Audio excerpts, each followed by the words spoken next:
우리 잠언 14장에 있는 말씀부터 함께 살펴보고자 합니다. 잘 아시는 것처럼 이 율법은 신앙의 그 윤리와 또 이 생명에 대한 윤리, 또 가정에 대한 윤리, 그리고 이제 사회에 대한 윤리, 이런 것이 잘 기록되어 있다고 한다면, 이 잠언이란 말씀은 실제로 이 땅에서 이제 그 평화를 누리게 될 때 그 자기 자신의 그 자세가 어떠해야 되느냐 하는데 끊임없이 얘기하고 있습니다. 그 실상 그 관계를 맺을 때 나라고 하는 존재가 있지 않습니까? 그 존재가 이제 하나님께 어떤 자세를 가지고 서야 할지, 사람들을 대할 때 어떤 마음가짐을 가지고 어떤 말을 하고 어떤 태도로 살아가야 하는지, 그런 것들 끊임없이 우리에게 얘기하고 있는 것이죠. 그래서 우리가 그 자세를 잘 가다듬으려면 이 잠언을 끊임없이 읽는 것도 큰 유익이 될 것입니다.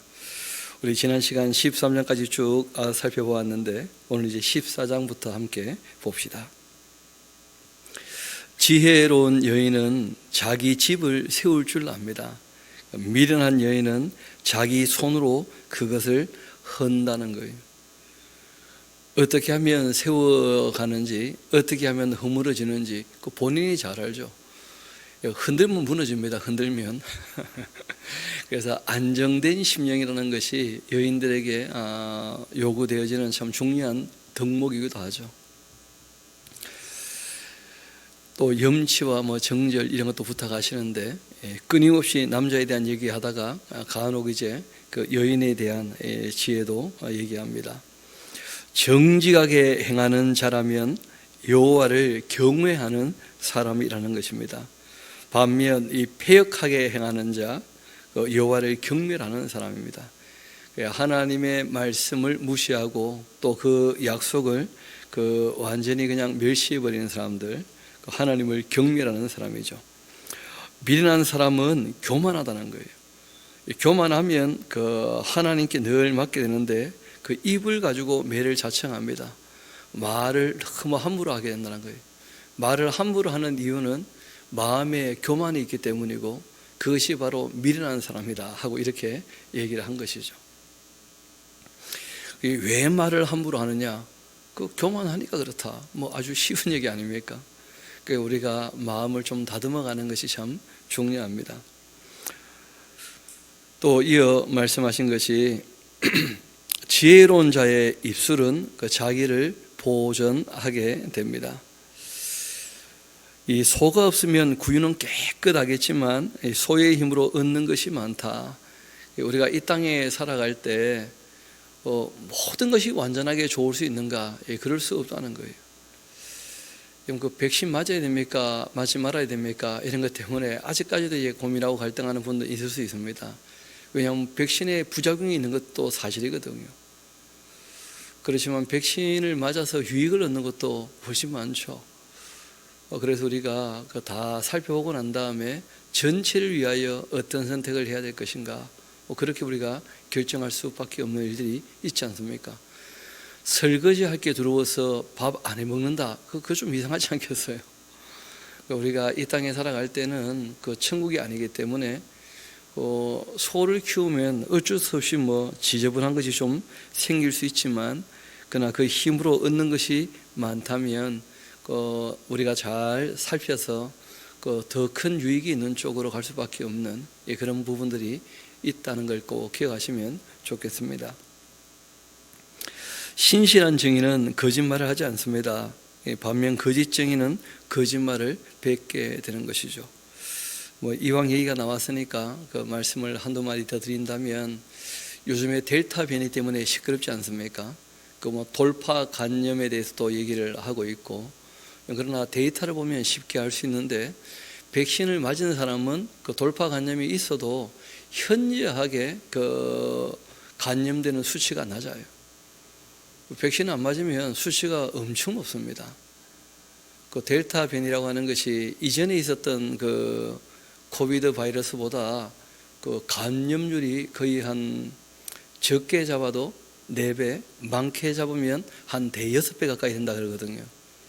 그러니까 뭐 폭발적으로 늘 수밖에 없는 그런 형편이었던 거죠. 그러니까 이런 이 델타 변이 바이러스를 가지고 옛날 바이러스와 똑같이 왜 관리가 안 되느냐 하고 또 얘기를 하면 그거는 이미 그 어떤 다른 마음을 가지고 얘기하는 게 될 수밖에 없거든요. 그래서 우리가 일어나는 그 현실에 대해서 원인에 대해서 좀 바르게 파악을 하고 또 스스로 좀 조심해야 될 것입니다. 그 처음 바이러스가 이 퍼질 때나 한 사람이 2사람이나 3사람 감염했다면 이 델타 바이러스는 8명에서 10명 정도를 감염시킨다 그래요. 옛날에 그 뭐 홍역이나 이런 것이 않습니까? 그런 것이 이제 대여섯 명 정도 이렇게 감염을 시키는 정도의 수치로 나오거든요. 하기야 뭐 여건에 따라서 또 다릅니다. 슈퍼 이 감염자 같은 사람이 또 나타나 가지고 한 사람이 뭐 수백 명도 감염시키는 일들이 그 없지 않아 있기는 합니다. 그래서 예전보다 이 전파력이 대여섯 배 훨씬 세졌다는 우리가 감안을 하고 조금 더 조심해야 되는데 확실히 이제 효과가 있는 것은 늘 우리가 잘 아는 것처럼 사람들 대인 관계에 있어서는 마스크를 하는 것과 그리고 이제 손을 씻는 것 그리고 이제 사람들이 뽁샥뽁샥하고 모여 있는데 거기에 이제 많이 있지 않는 것 누구한테 이 바이러스가 있는지 모르니까 뭐 그런 것이죠. 늘 우리가 스스로 개인 위생이나 생활 방역에 조금 신경을 쓰는 것이 여전히 유의할 것입니다. 이어봅시다. 신실한 증인은 거짓말을 아니하여도 거짓 증인은 거짓말을 뱉는다. 거만한 자 지혜를 구하여도 얻지 못합니다. 거만하기 때문에 안 듣게 되죠. 명철한 자는 지식 얻기가 쉽습니다. 왜냐하면 자기를 낮추기 때문이죠. 그래서 전문가들의 얘기에도 좀 귀를 기울일 필요가 있습니다. 내가 봤을 때 이러하다 하는 것과 적어도 그쪽 분야에 그 수십 년 종사하면서 그 지식을 축적한 사람들의 얘기들은 좀 더 우리가 귀를 기울일 필요가 있어요.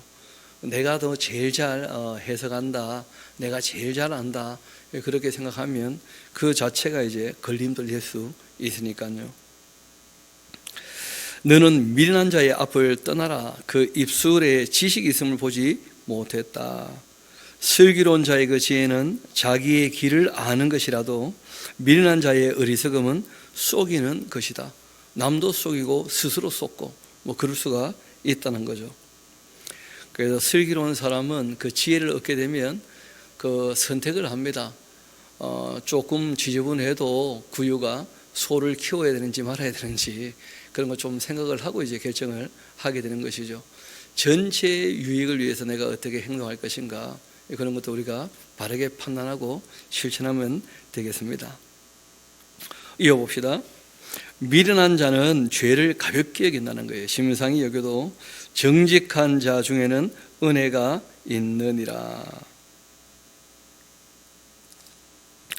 마음의 그 고통은 자기가 알고 마음의 즐거움 타인이 참여하지 못합니다.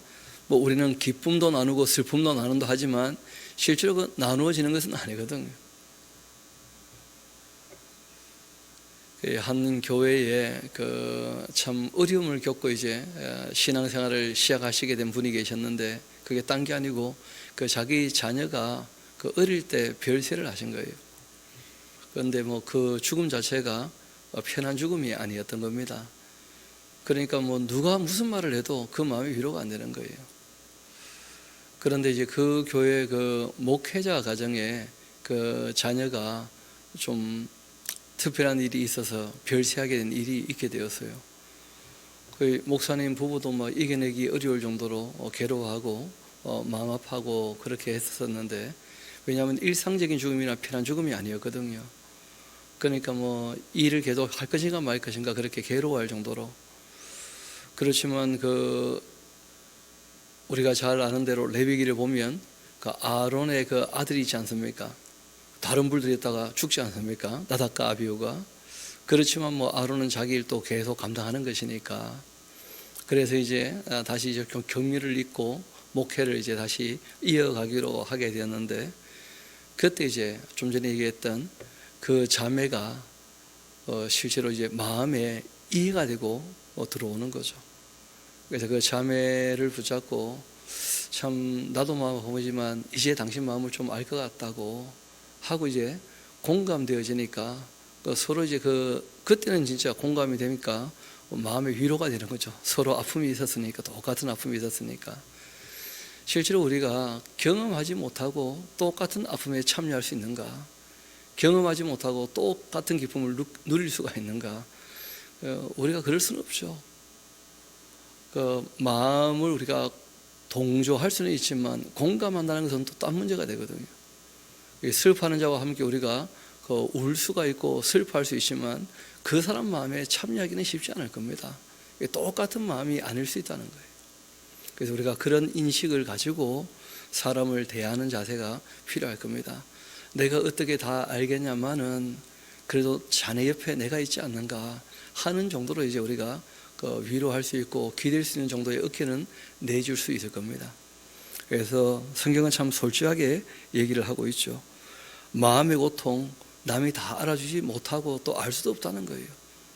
그렇지 않겠습니까? 기쁨도 마찬가지고. 우리가 더불어 살아갈 때 기댈 수 있는 어깨 정도 있다면, 그리고 실제로는 하나님은 정말 다 아셔요. 우리가 하나님 앞에 무릎을 꿇는다는 것이 그런 면에서 참 소중하지 않겠는가. 이어봅시다. 악한 자의 집은 망하겠고 정직한 자의 장막은 흥하게 될 것이다. 그리고 12절이 참 심상치 않은 내용이기도 하고 늘 경계가 되는 말씀인데, 어떤 길은 사람 보기에 발라 보인다는 거예요. 그래서 우리가 내 생각만 가지고 안 된다 하는 얘기를 종종 드리는 거예요. 다시 말씀을 또 살펴보고 우리가 직관이라 그러지 않습니까? 어떤 마음이 이거다 하고 딱 드는 생각이 있을 수 있지만 그러나 사실관계를 다시 한번 살펴봐야 된다는 거예요. 자기가 보기에는 너무 발라 보이지만 휠경은 사망으로 가는 길이 있다는 거예요. 사람들 다 나름대로 그게 옳다고 생각해서 하는 거 아니겠습니까? 자기 나름대로는 그게 자기에게는 최고고 최선이고 제일 자기가 좋아서 가는 길일 텐데 선택을 했을 때, 그러나 장래일을 잘 모르고 또는 가볍게 여기고 지금 자기에게 좋은 것이니까 더 두고 봐야 될 문제가 꽤 많거든요. 그래서 우리가 말씀을 살피고 또 공부를 하는 것이고 다른 사람의 얘기도 더 들어보는 것이고 그렇게 하는 것이니까, 그래서 정말 발라 보이지만 검증하고 확인하고 하는 것이 꼭 필요해서 말씀을 늘 곁에 두고 읽는 것이 꼭 필요한 것이죠. 특별히 이제 남의 운명에 대하여 결정을 해야 되는 왕이나 재판 같은 것을 하는 사람은 더 심각하고요. 또 어떤 자리에 있게 되어지면 남들이 와서 상담을 하는 입장에 있다면 그럼 그 사람의 말 자체가 어쩔 수 없이 상대에게 힘이 있게 되어지고 결정하는데 어떤 결정적인 역할을 하게 되거든요. 그렇기 때문에 자기 마음에 나는 대로 너무 함부로 말하지 않게 그런 거 주의할 필요가 있을 겁니다. 그래서 더 그런 사람들은 앞에서 일하는 사람들은 더 말씀을 가지고 자기 마음을 잘 정리하고 그렇게 살아야 될 것입니다. 어떤 길은 사람에게 바르나 필경은 사망의 길이다. 또 사람의 인생을 보니까 웃을 때에도 그 마음에 슬픔이 있는 법이고 즐거움 끝에도 근심이 있기에 마련하느냐 하고 솔직히 얘기를 또 하는 걸 보게 됩니다. 마음이 굽어 있는 자라면 자기 행위로 보복과 응징이 가득하게 될 것이고 선한 사람도 자기 행위로 말미암아 각 사람의 행한 대로 갚아주시는 것이죠. 또 어리석은 사람에 대한 이 이야기가 있는데 온갖 말을 믿는다는 거예요. 분별력 없이. 이런 거 믿음 없는 것보다는 믿음 있는 게 좀 더 착한 것인데 아무거나 다 믿으면 그건 어리석은 거예요. 참된 것, 선한 것, 의로운 걸 믿고 하나님 말씀을 믿고 이렇게 해야지. 무당말을 믿고 아무 사람이나 그 말을 믿고 그냥 따라가면 어리석은 짓입니다. 온갖 말 믿지 않도록 스스로가 결단하고 자기 인격을 가지고 하나님과 관계를 맺어갈 수 있도록 그런 게 신앙에도 아주 중요한 내용입니다. 슬기로운 자는 행동을 조심하게 되죠. 지혜로운 자는 두려워하여 악을 떠나게 됩니다. 그러니까 악에 대한 하나님의 심판이 있다는 것을 이제 확실히 알게 되면 그게 신앙의 지혜라는 거예요. 그래서 악을 떠납니다. 어리석은 자는 방자해서 스스로 자기를 믿어요. 악을 떠나지 않아도 괜찮다 하고 믿는 것 자체가 어리석은 믿음이죠. 노하기를 속해하는 자, 어리석은 일을 행하게 됩니다. 그래서 너무 빨리 분을 내지 않도록 그런 걸 늘 조심해야 될 것입니다. 악한 계교를 꾀하는 자, 미움을 받게 됩니다. 어리석은 자는 자기의 어리석음으로 기업을 삼게 되지만 슬기로운 사람은 그 지식을 가지고 면류관을 삼습니다. 슬기롭다라고 하는 것이 뭐냐면 확실한 그 정보를 가지고 이제 얘기를 한다는 거예요. 확실한 정보를 가지고. 그러니까 뭐 대충 듣고 난 다음에 멋대로 정리해 가지고 떠들기 시작하면 그 참 방법이 없습니다. 우리가 정확한 지식을 가지고 또 남을 미워하는 마음을 가지고 이제 남을 이렇게 해코지할 마음을 가지고 정보를 또 모집하면 그거 가지고 얘기를 떠들기 시작하면 또 그것도 방법이 없는 거예요. 그래서 우리가 마음에 무슨 가정한 것이 없는지 흠이나 티나 주름 잡힌 것이 없는지 늘 살펴서 우리가 정말 정직하게 얘기를 하고 정직하게 일을 진행해야 되겠죠. 슬기로운 사람은 지식으로 멸관을 삼습니다. 악인은 선인 앞에 엎드러지게 될 것이고 불의한 자는 그 의인의 문에 엎드러지게 됩니다. 가난한 자 그 이웃에게도 미움을 받게 되지만 그러나 부유한 자는 친구가 많습니다. 그래서 자기 인생을 경영할 때 경제 활동도 그 무시 못한다는 거예요. 이웃을 없이 여기는 자 죄를 범하는 자고 빈곤한 자를 불쌍히 여기는 자 복을 받게 됩니다. 악을 계획하고 있다. 그런 사람은 잘못 가는 것이 아니겠냐는 거예요. 반면에 선한 것을 늘 계획하는 자, 그 사람에게 인자와 진리가 있다는 거예요. 예수님께서 그 이 땅에 오셨을 때 그 소개하는 장면을 보면 그 인자와 진리가 충만했다. 그때 그 은혜라고 하는 말이 바로 인애와 자비, 하느님이 보시는 그 인애와 자비를 얘기하거든요. 은혜. 은혜와 진리가 충만하였다. 그런 말씀이 있어요. 그래서 선을 계획한다면 그 사람과는 주님께서 늘 여호와 삼마, 임마누엘 늘 함께 하시는 거죠. 모든 수고에는 이익이 있기 마련입니다. 수고했는데 왜 아무런 이익이 없겠습니까? 반면에 수고하지 않고 말만 한다. 그 다 궁핍의 일을 분해. 아무 일 안 하면 아무 의미 없죠. 뭐. 성경 읽자는 말만 하고 성경 읽어주지도 않는다면 무슨 의미가 있겠어요? 성경을 같이 읽어야 그 내용을 알게 되는 것이니까요. 그리고 또 그 먼저 아는 사람이 좀 설명을 해줘야 듣는 사람이 쉽게 이해가 되고 정리가 되거든요. 그래서 하나님께서 각기 사람에게 일을 나누어 맡기신 거예요.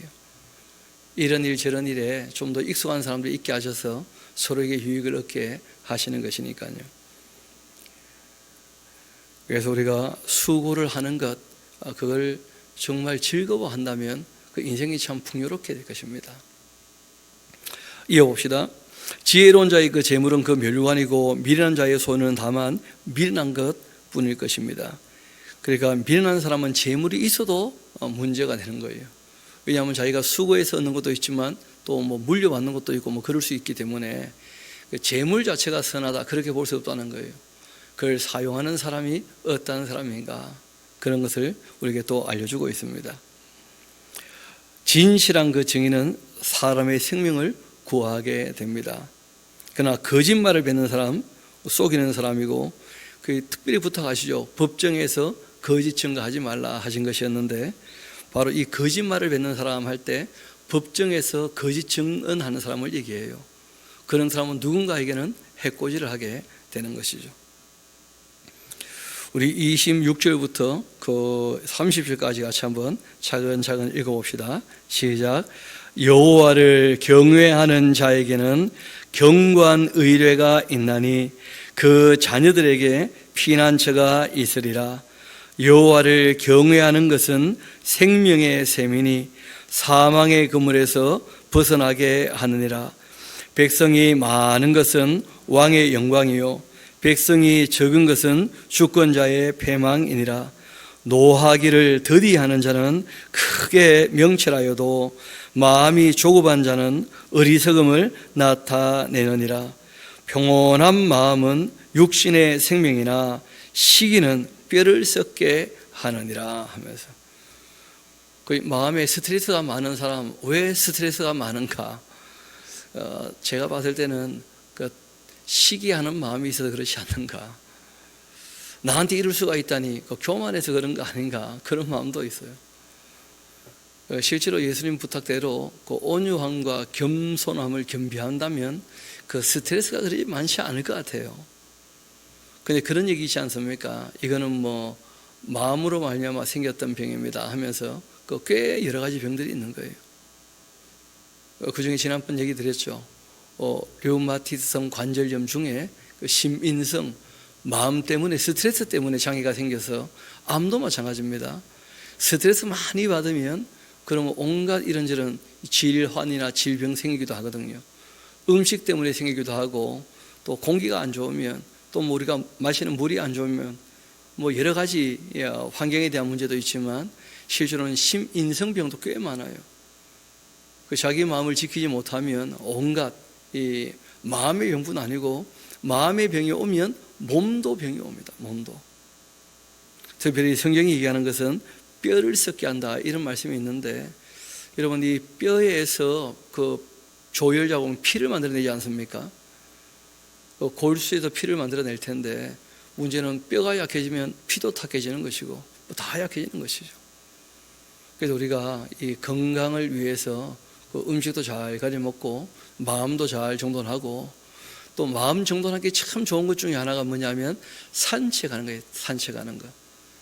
그러니까 이런저런 이제 이 길을 걸으면서 생각을 정리하고 털어낼 거 털어버리고, 뭐 상쾌한 바람도 쐬고 또 이 태양빛도 막 쬐고 하면 여러 가지로 유익하게 됩니다. 그래서 이 걷는 것, 조금 빨리 걷는 것, 그런 것 참 우리 삶에 많이 유익할 거예요. 어떤 분이 왜 모세는 나이가 120이었는데 정신이 맑았고 눈이 흐리지 않았는가? 많이 걸었다는 거예요. 매일 걸었거든요. 광장길을. 뭐 그래서 그런 거 아닌가, 뭐 그런 얘기 하시는 분도 계시던데, 실제로 성경은 우리에게 마음도 좀 정리를 잘 하고, 특별히 시기하는 마음이 없도록, 누구를 미워하거나 누구에 대해서 꽁한 마음이 있지 않도록, 스스로 스트레스를 자꾸 받아오면 그 아무도 감당 못하는 것이니까, 누가 스트레스 줘도 그 놔두고 옵시다. 그 자리에 그대로 그냥 놔두고 그 받아오면 선물도 아닌데 괴로워지는 것이니까, 저 사람 오늘 참 마음 상했나 보다 하고 그냥 내려놓으면 되겠죠. 뭐. 마음 상한데 풀 데가 없으면 나한테 풀었다 하면 고마워하면 되겠습니다. 아, 저 사람이 나를 참 편하게 생각하는구나. 그렇게 생각하고 말아버려야지 그냥. 그 시어머니가 왜 며느리한테 화를 내겠어요? 그 제일 만만하거든요. 제일 쉬운 것이고. 그럴 때 며느리가 시어머니 마음을 좀 헤아려줘서 오늘 시어머님 참 마음이 힘든 모양이네 하고, 내가 제일 편하신 모양이구나. 아유 참 오히려 고맙다. 나를 참 편하게 대하다니. 그러고 말아야지. 왜 나한테 일어나 하면서 자꾸 이상한 마음을 품게 되면 그건 참 어려워집니다. 스스로가. 그래서 시기는 뼈를 썩게 한다. 가난한 사람을 학대하는 자, 그를 지으신 이를 멸시하는 자고, 궁핍한 사람을 불쌍히 여기는 자, 하나님을 공경하는, 하나님을 경외한다는 것은 사람을 어떻게 대하느냐를 가지고도 확인할 수 있다는 거예요. 약하고 그 가난한 사람을 어떻게 대하느냐를 보면 하나님을 경외하는지 그렇지 않은지 쉽게 알 수 있다는 거죠. 악인은 그 환난에 엎드려져도 의인은 그 죽음에도 소망이 있다. 이 부활과 영생이 있으니까요.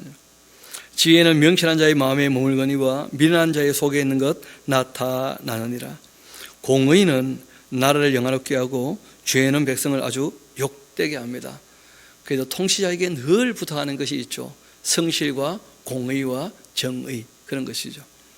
슬기롭게 행하는 신하 왕에게 은총을 입게 되고, 욕을 끼치는 신하 그 진노를 당하게 된다. 여러분 그 15장은 특별히 이제 말에 대한 교훈이 많은 그런 장이기도 한데, 우리 그 1절부터 4절까지 같이 한번 차근차근 한번 읽어봅시다. 시작.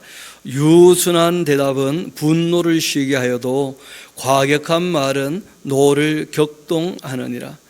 지혜 있는 자의 혀는 지식을 선히 베풀고 미련한 자의 입은 미련한 것을 쏟느니라.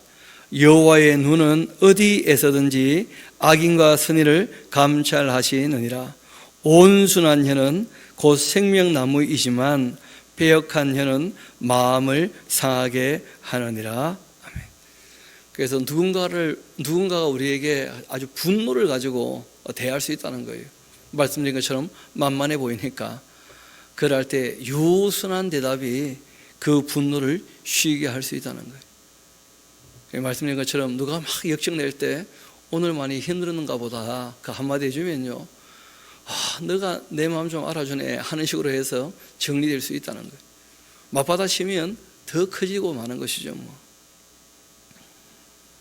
아비의 훈계를 없이 여기는 자 미련한 자고 징계를 받는 자 슬기를 얻을 자입니다. 의인의 집에 많은 보물이 있게 되어도 악인의 소득은 고통밖에 없을 겁니다. 지혜로운 입술은 지식을 전파하게 됩니다. 미련한 자의 마음은 정함이 결코 없습니다. 미련하니까요. 악인의 제사는 여호와께서 미워하십니다.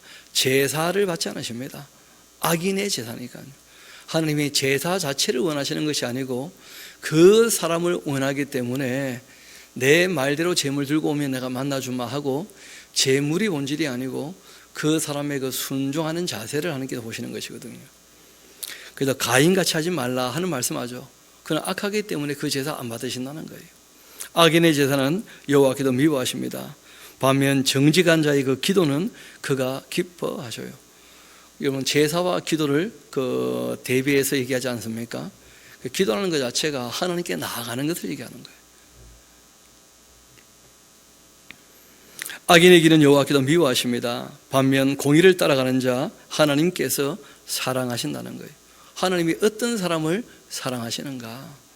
당연히 그 말씀을 잘 듣고 그 말씀을 따르는, 그리고 하나님 말씀을 잘 들어보면서 하나님 어떤 분인지를 알아가는 그런 사람 당연히 하나님께서 사랑하시고 당연히 그들을 기뻐하시죠.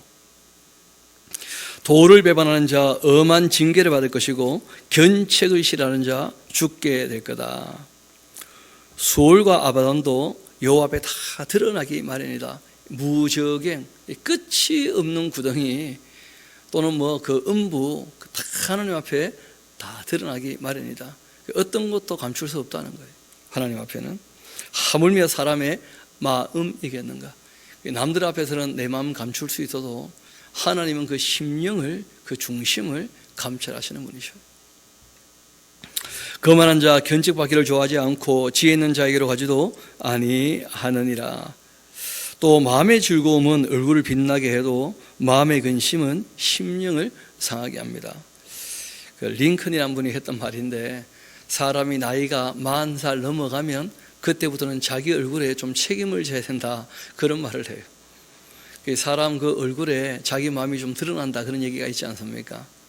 그래서 자기 마음을 잘 정리를 하고 즐거움을 생각하면 얼굴도 빛나게 된다, 그런 말씀이 있는 거죠.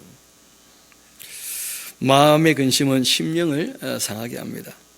명철한 자의 마음은 지식을 요구하고 미련한 자의 입은 미련한 것을 또 즐거워해요. 즐거워하니까 계속 미련하게 사는 거죠. 그게 좋으니까 그냥. 고난받는 자 그 날 다 험악하지만 그러나 마음이 즐거운 자는 항상 잔치를 합니다. 실제로는 그 처한 환경이나 현실도 중요하지만 그 마음이 무엇을 추구하느냐 하는 것을 생각해 보면 많이 바뀔 수 있다는 거죠. 그래서 마음이 즐거우면 모든 게 다 잔치가 되니까, 어떤 분이 군대 가는데 생각을 그렇게 했다 그래요. 야, 3년 동안 캠핑한다니 얼마나 재미있나. 그리고 이제 군대 가서 군생활 했다는 거 아니에요. 옛날 그 농사 지을 때 그 참 농업 노동이라는 게 그 참 피곤한 일이 아닙니까? 그렇죠? 그러니까 오히려 야, 이렇게 고생만 하다가 내가 이제 캠핑 간다 3년 동안. 그러고 이제 군대 들어갔다는데, 그런 분들에게는 군생활이 재미있지 않습니까? 나름대로. 우리가 마음을 어떻게 먹느냐에 따라서 많이 바뀐다는 거예요. 이어봅시다. 가산이 적어도 그 여호와를 경외하는 것이요 크게 부하고 번뇌하는 것보다 낫다는 거예요. 훨씬 더. 채소 먹고 서로 하는 것, 살진 소 잡아먹고 서로 미워하는 것보다 훨씬 낫지 않겠는가? 당연히 그렇죠. 제가 아는 한 자매가 한 번은 이런저런 얘기를 하다가 LCT 쪽인가요? 어딘가요? 거기에 이제 아르바이트를 하게 되었다는 거야. 영어를 꽤 잘하는 친구라서 영어 아르바이트를 1대1로 하게 되었는데 그 부모가 이제 어느 정도 입장이냐면 자동차를 직접 몰지 않고 운전사를 두고 가정부를 두듯이 자기 애를 위해서 1대1 각 가문마다 1대1 가정교사를 붙이는 거예요. 그리고 페이도 만만치 않은 거죠. 거기 가게 되었다고 상류 사회 사람들 어떻게 사는지 참 궁금하다면서 얘기를 하더라고. 그래서 내가 한번 경험하고 얘기를 해달라 하고 이제 한 몇 개월 지났는데 어제 예배하러 왔길래 그래서 미국 이제 내일 떠난다고 인사한다고 그렇게 와서 같이 얘기를 좀 나누면서 물어봤어요. 물어봤더니 아이고 못했습니다 하면서 부자가 된 이유가 다 있다는 거라. 손해를 절대 안 보기 때문에 부자가 됐다는 거예요. 그 말은 무슨 말이냐면 폐해를 줄 때 여유가 있어서 넉넉히 주는 게 아니고 그만큼을 요구하고 더 이상을 요구한다는 거예요. 당연히 그렇죠. 그러니까 자기의 이 수준에 못 미치면 그렇게 사람을 못 살게 그러고 괴롭히고 그러는 거예요. 그래서 야, 부자 될 때는 다 나름대로 이유가 있구나 싶은 마음도 있고, 이 마음이 전혀 즐겁지도 않고 그런 저런 얘기를 하던데, 여러분 살진 소를 먹어봤자 서로 미워하면 아무것도 아니에요. 그렇지 않겠습니까? 그래서 우리가 어디 있으나 누구를 만나거나 사랑으로 대한다는 게 참 복된 일입니다. 우리도 그럴 수 있도록 애를 써야 돼요. 남이 우리를 어떻게 대하든지 나는 사랑하는 마음으로 사람을 대하도록 늘 마음을 정리해야 될 겁니다. 이어봅시다. 분을 쉽게 낸다면 당연히 다툼이 일어나죠. 노하기를 더디하는 자 시비를 그치게 됩니다. 중요한 것은 반복하는 거예요. 반복. 그래서 똑같은 내용이 여러 번 나오는 일들이 종종 있거든요. 게으른 자의 길은 가시 울타리 같습니다. 게으른 사람은 길을 가도 너무 괴로운 인생을 살아가요. 스스로가 게을러서 괴로운 인생을 살아가면 그럼 아무도 못 말리죠. 건져낼 수도 없고. 정직한 자의 길은 대로가 됩니다. 지혜로운 아들은 아비를 즐겁게 합니다. 미련한 자는 의미를 업신여겨요. 어른, 특별히 부모님을 업신여기고 가볍게 여긴다. 그러면 큰일 나는 거죠. 우리의 생명이 거기서 났는데 그것만 해도 너무 감사하지 않습니까? 무지한 자, 미련한 것을 즐거워하고 명철한 자는 그 길을 늘 바르게 하려고 항상 애를 쓰고요. 의논 없으면 경영이 무너집니다. 그래서 늘 상의하고 어떤 일을 해야 돼요. 똑똑하다고 혼자 그냥 밀어붙여 이렇게 하면 안 됩니다. 요즘에 이렇게 정치하는 사람들 보면 상의 없이 혼자 뭘 자꾸 결정해가지고 시끄러워지는 그런 일에 우리가 정당을 보고 또 일들을 보고 있지 않습니까? 시끄러워지는 것 다 이유가 있다는 거예요. 회의를 안 하니까, 의논을 안 하니까. 그래서 좀 회의에 대해서 회의적이라 할지라도 함께 일하면 같이 한두 마디 같이 얘기하면 그러면 경영이 무너지지 않습니다. 반면에 의논 없이 뭘 해버리면 아무리 옳은 일을 해도 결국은 다 무너지고 맙니다. 마음이 상하거든요. 지략이 많으면 경영이 승리하게 됩니다. 의논이 많아지고 한 사람보다는 두 사람보다는 세 사람이 훨씬 더 많은 지혜를 갖고 있거든요. 당연히. 사람은 그 입의 대답으로 말미암아 기쁨을 얻는데 때에 맞는 말 얼마나 아름다운가. 지혜로운 자 위로 향한 생명길로 말미암음으로 그 아래에 있는 수호를 떠나게 그렇게 됩니다. 위로 향한 생명길, 영생을 바라본다면 이 땅에서 악을 떠나게 되기 마련이죠. 여호와는 교만한 자의 집을 헐어버리실 것이고 과부에게 그 땅의 이 경계를 딱 정해 주셔서 하나님께서 늘 도와주신다는 거예요. 여러 가지 손길로. 이 과부가 된 여자에게라도 하나님께서 무엇을 먹을까 마실까 입을까 염려하지 않도록 스스로가 정직하고 성실하게만 산다면 얼마든지 하나님께서 여러 가지 방법으로 삶의 그 보장을 해 주시는 것이죠. 악한 꾀는 여호와께서 미워하시는데 선한 말은 정결합니다. 이익을 탐하는 자의 이익을 탐하는 자는 자기 집을 해롭게 합니다. 그러나 뇌물을 싫어하는 사람이라면 늘 평안히 살게 되는 것이죠. 뇌물을 받아 먹을 때는 모르는 모양인데 여러분 나중에 또 조금 더 한 단계 올라가려고 할 때 검증 거칠 때마다 그런 게 다 드러나게 되면 참 부끄러워지지 않습니까? 그런 일들이 있지 않도록 성경은 얘기합니다. 의인의 마음은 대답할 말을요 깊이 생각해요. 그냥 떠오르는 대로 답하는 게 아니고 좀 더 생각하고 이제 답하는 거죠. 반면에 악인의 입은요 막 악을 쏟아내 그냥 있는 대로 마음 드는 대로 다 말해버려 그냥. 그리고는 속으로 자기는 얘기하죠. 야, 속 시원하다. 속 시원한 게 아니고 이제 그때부터 문제가 일어나기 시작하는 겁니다. 그래서 그렇게 막 쏟아내지 않도록 말을. 여호와는 악인을 멀리 하시고 그 의인의 기도를 들으십니다. 또 눈이 밝은 것 마음을 기쁘게 하고 좋은 입별을 윤택하게 해요. 기쁜 소식을 들으면 힘이 나는 거죠. 누구나 다. 그런데 그게 마음에만 일어나는 일이 아니고요. 여러 가지로 우리에게 유익을 주는 겁니다. 뼈를 윤택하게 한다. 건강도 많이 찾게 되는 거죠. 여러분 실제로 낙심해서 낭망해서 그냥 알아 누워버린 사람들에게도 어떤 말 한마디가 용기를 줄 뿐 아니라 그 누워있는 병상에서 일어나게 하는 일도 종종 있는 것이죠. 우리가 어떤 말을 하느냐 하는 것도 굉장히 중요합니다. 이어봅시다. 생명의 경계를 듣는 귀 지혜로운 자 가운데 있느니라. 그러니까 정말 이 생명과 평안을 위하여 어떤 말에 귀를 기울여야 할 것인가, 이거는 우리가 늘 생각해야 되겠죠. 여호와를 경외하는 것이야말로 지혜의 훈계가 되고 이 겸손이야말로 종기의 그 앞잡이가 됩니다. 그 16장은 그 인생 살아갈 때 그 지침 같은 것이기도 한데 그 말을 조심할 뿐 아니라 사람이 이제 자기 인생을 경영해 나갈 때 그 어떤 자세로 또 우리가 누구를 만날 때 그 어떻게 대하면서 자기 인생을 경영할 것인가 하고 이제 말씀하시는 내용입니다. 마음의 경영은 사람에게 있어도 그 말의 응답은 여호와께로부터 나오는 것입니다. 사람의 그 행위가 자기 보기에는 모두 깨끗해도 여호와는 그 마음을 감찰하신다는 거예요. 또 너의 행사를 여호와께 맡겨둬야 할 것이다.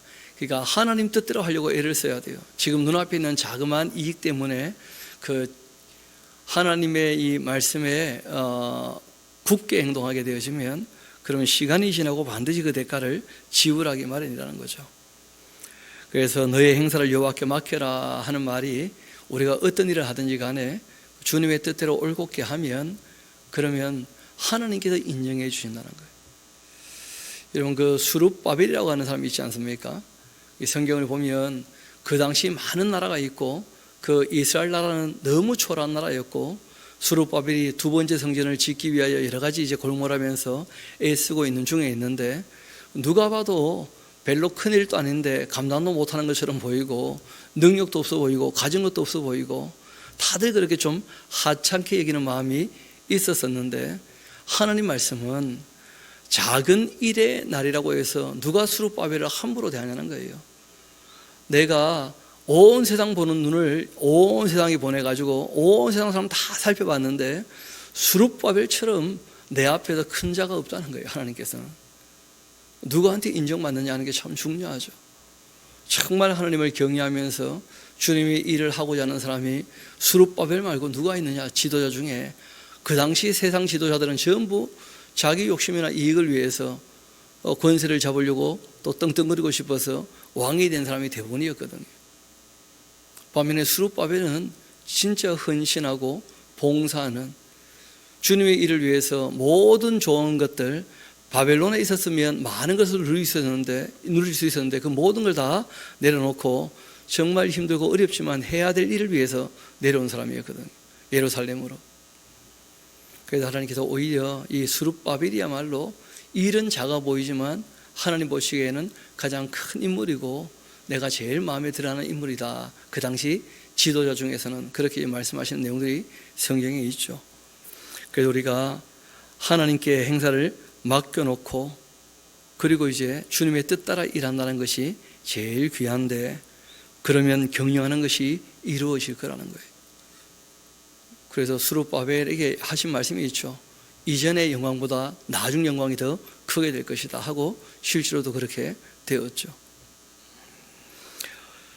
4절 보면 참 특별한 표현이 나옵니다. 여호와께서 온갖 것 그 쓰임에 적당하게 지으셨는데 악인도 악한 날 적당하게 하셨다는 거예요. 그래서 늘 말씀드리죠. 악이 활동하게 하나님이 허락하셨다.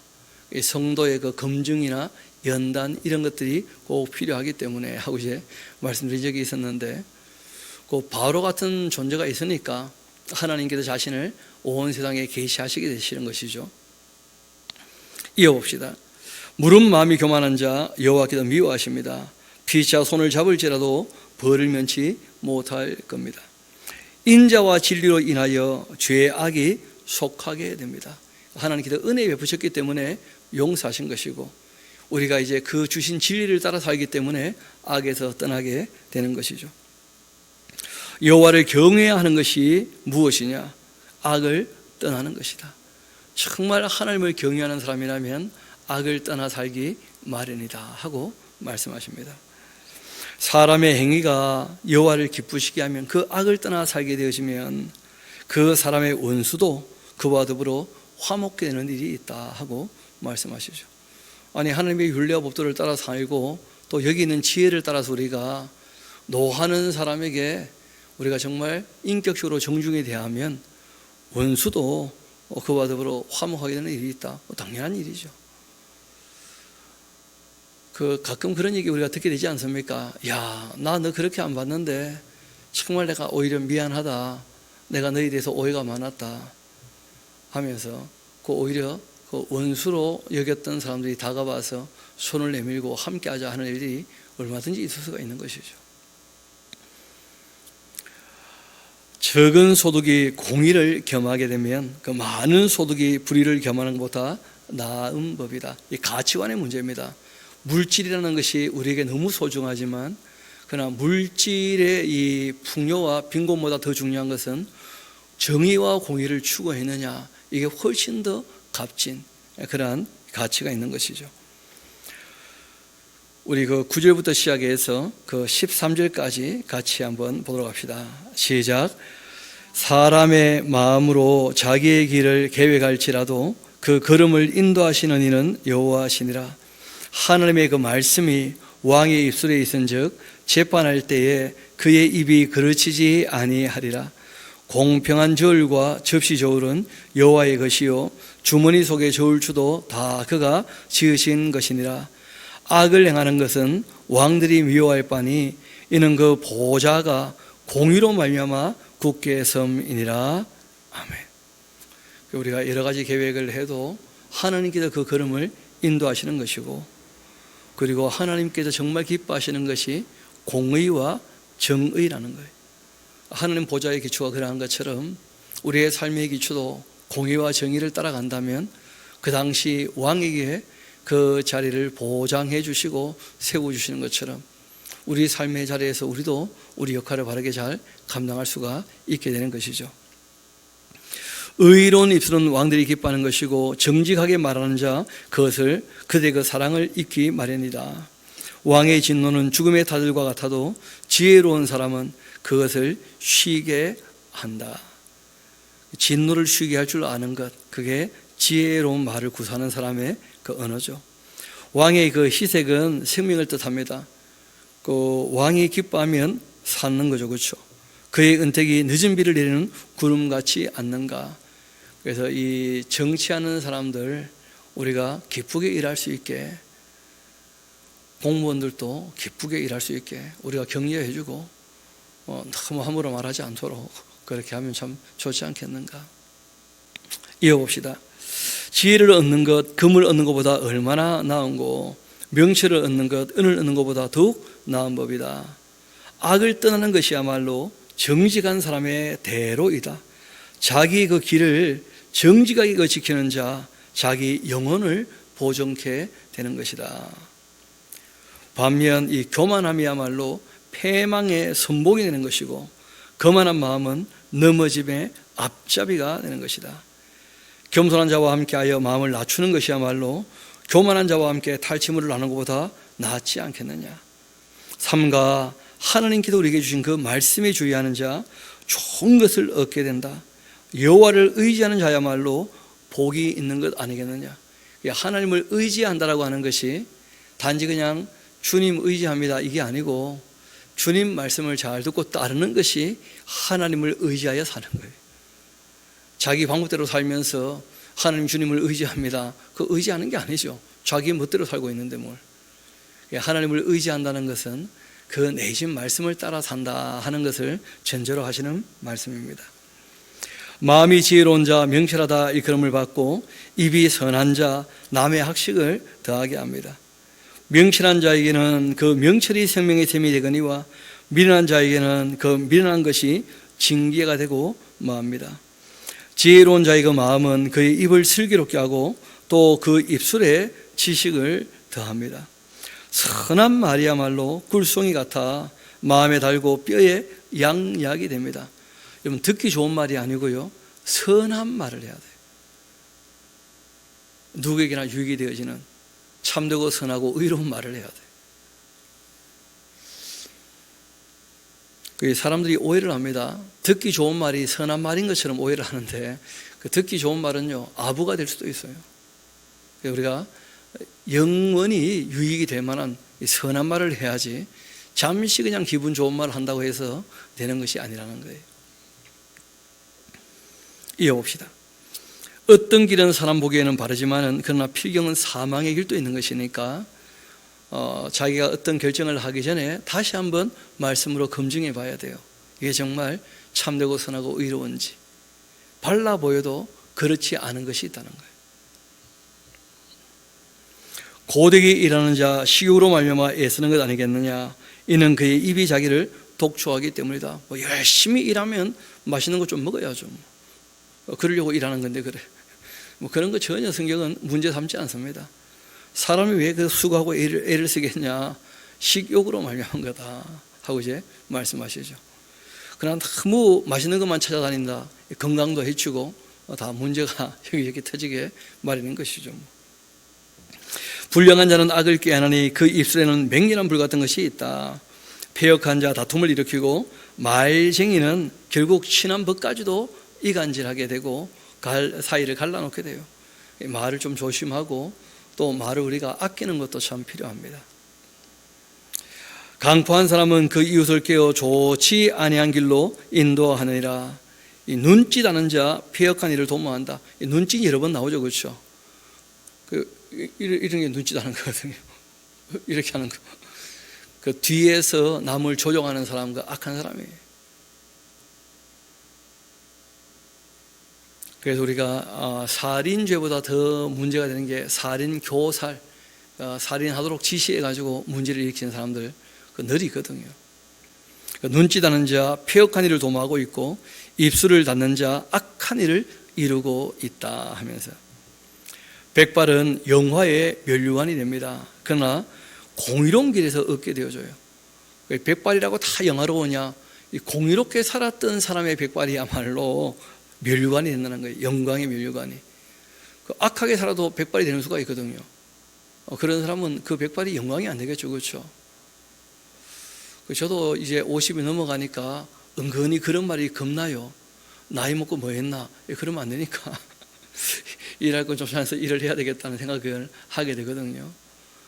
그 어른이 되어가지고 아이들보다도 지혜가 더 없으면 그것도 문제지 않겠는가.